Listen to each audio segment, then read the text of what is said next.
lot of turmoil going on right now across this planet in the world.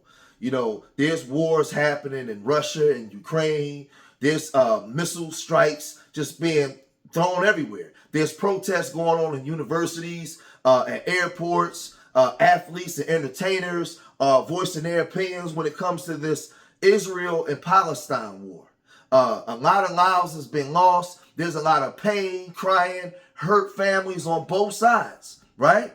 But we've seen protests in New York City where Palestinians and Israeli people are going at it. But what's happening in Chicago right now is something else, where the Jewish community is taking Mayor Brandon Johnson to task. And they're very upset with the way that he's handled the situations in regards to this war. And what side are you on? And they feel like he doesn't have their back in the time of crisis. They feel like he's more pro-Palestinian. And they're very upset about it. Now you're having Palestinians, they feel as though they don't have as much power as the Jewish community. So their way of getting the word out here in America is to take the protests and shut things down. And the Jewish community is saying that they feel very unsafe when something like this is happening, and they feel like Mayor Brandon Johnson is not doing enough. Now remember, Chicago, the state of Illinois, the governor, Pritzker, is Jewish.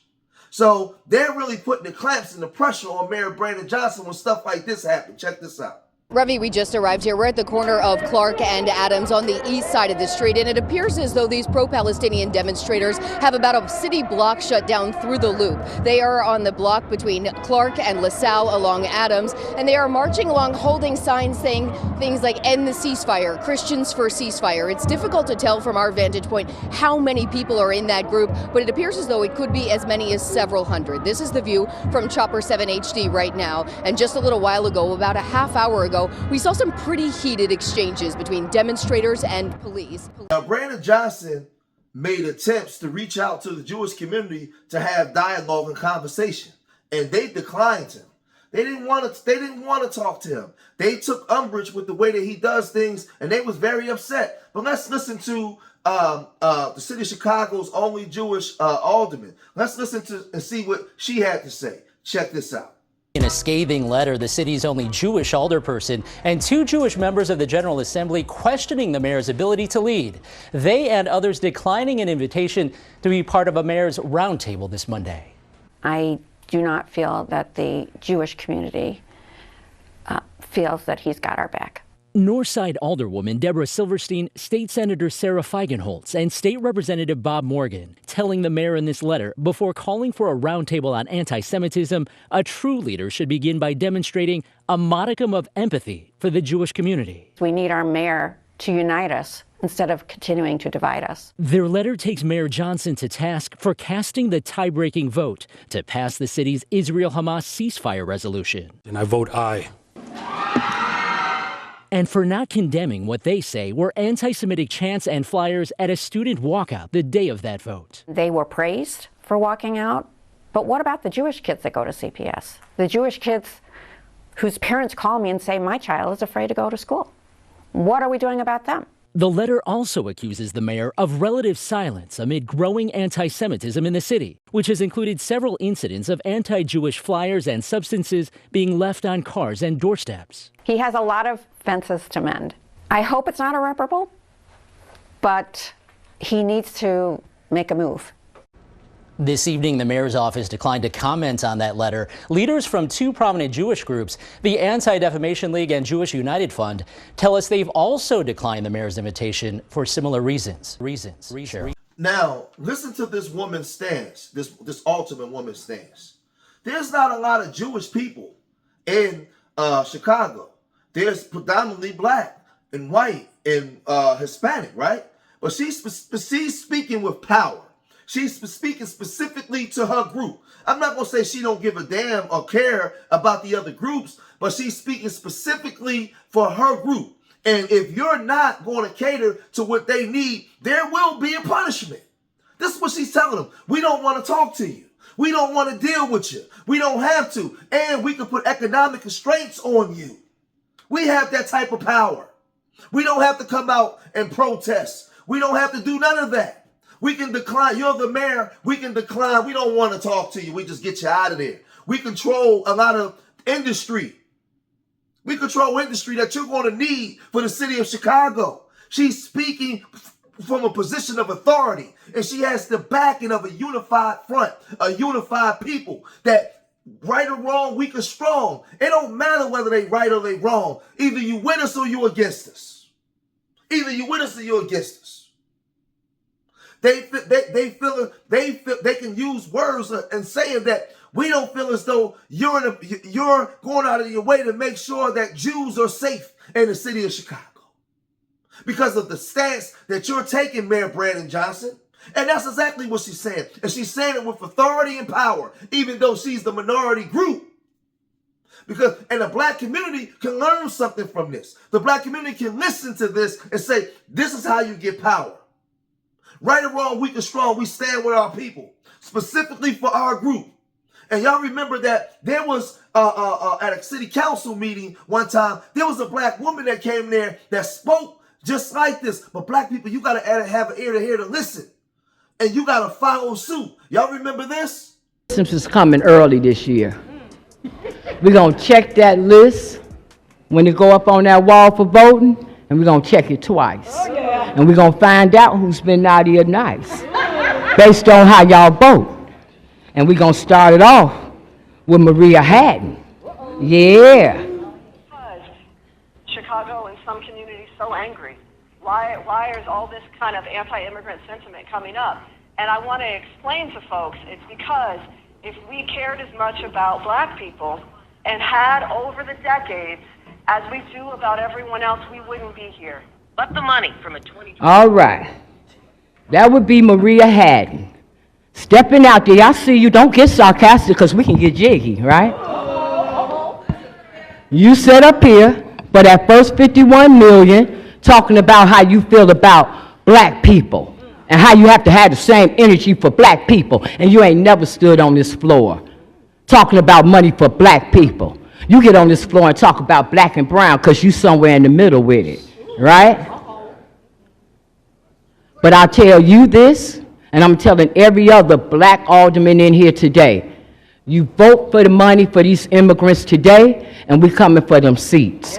You can believe that. You're going to stop pimping the black people's plight to get brown people, as y'all call it, money. You're going to give us our press conference up there on the 3rd floor, keep talking to the mayor's boy with the clink clink from his past. That's why he got to do what the mayor say do. Him and a lot of other ones in here with these shady pasts. That's why you got to vote the way that you vote. But all of us ain't got shady passes. Some of us free out here, and we can vote how we want to vote, and we coming for those seats. Now, to align yourself with somebody who's obviously a one-term mayor, if he even makes it that far, you better be worrying about your job. You better be worrying about your longevity, because we're going to vote, and we're going to get you out, because you ain't doing right by us. That's what time it is. And for your law person that's next to you, I'm going to need you to check out that federal charge that I got against those public administrators over there for messing with black people's property. It's federal case number 23CV14590. All right? And on that note, if y'all don't give us our money for the black community, know this, we getting ready to file a federal injunction against City Hall for benign neglect to the south side and west side. You got that? Boom. Now, there's a big difference between the Jewish lady and the black woman that was speaking. The black woman, even though she was telling the truth, she was speaking truth to power, there's no power behind her words because there's not a unified thought behind her words. There's not a unified economic system within the market of Chicago behind her words. There's not a position of power where they can use economic and political tactics to punish you if you don't do what we say. See, when you deal with the Jewish community, there's a unified front, a unified thought. They can put economic constraints on the city. There's a corporate structure. All those things set in place where either you with us or you against us. And we don't want to talk to you if you're not with us. If you're not showing or going out of your way to show us that you empathize with our plight. This is what they're saying. And the black community can learn something from this. You have to learn to love your brother, love your sister. Support your own, where you have power and you force people to respect you. People only respect you when you have the ability and leverage to force them to. Other than that, they're going to run right over you. Or they're going to come take what you got because you're not strong enough to have it. That's why we're at these city council meetings, complaining because they're taking your property, your land. They're forcing you out because you ain't strong enough to maintain it or keep it. It's big bank take little bank. So when you deal with these Palestinian groups, you deal with the Indian people, you deal with all these other immigrant groups come here, they get power because they stick together. They understand that a unified front in America means something. So even though that African-American woman, what she said made a lot of sense, it just sounds good for that time because there's no power behind it. None. No power behind it. You're sitting waiting for somebody. Now listen to me. You're sitting waiting for somebody to do something for you. The Jewish lady said, no, we're not messing with you. We don't have to.